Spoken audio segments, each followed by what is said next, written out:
અંજવાળું તો ભગવાને કર્યું, સૂરજ કર્યો, ચાંદો કર્યો, ચાંદરડા કર્યા, અગ્નિ કરી, પણ અંધારાને કઈ કરવું પડ્યું? એ તો એની મેળે જ આવ્યું ને.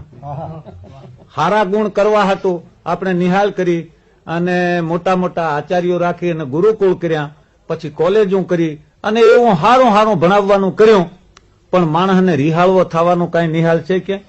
માણસને લોભીઓ થવાની નિહાલ છે? માણસને ક્રોધી થવાની નિહાલ છે? માણસને હીણી નજર કરવાની ક્યાંય નિહાલ છે?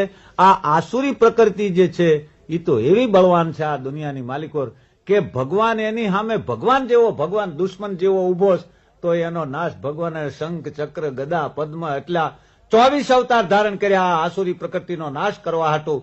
જય જય મીન વરાહ કમટ નર હરિ બલિ વામન પરશુરામ રઘુવીર કિશન કીર્તિ જગ પાવન બુદ્ધ કલંકી વ્યાસ પ્રથુ હરિહંસ નવાંતર રસબદેવ હય ગ્રીવ ધ્રુવ વર્ધન ધનંતર બદ્રી પત દત્ત કપિલ દેવ સનકાદિક કરુણા કરો 24 રૂપ લીલા રચી શ્રી અગ્રદાસ પદ ઉર્ધરો જય જય મીન વરાહ કમટ નર હરિ બલિ વામન પરશુરામ રઘુવીર કિશન કીર્તિ જગ પાવન બુદ્ધ કલંકી વ્યાસ પ્રથુ હરિહંસ નવાંતર રસબદેવ હય ગ્રીવ ધ્રુવ વર્ધન ધનંતર બદ્રી પત દત્ત કપિલ દેવ અને સનકાદિક કરુણા કરો 24 રૂપ લીલા રચી શ્રી અગ્રદાસ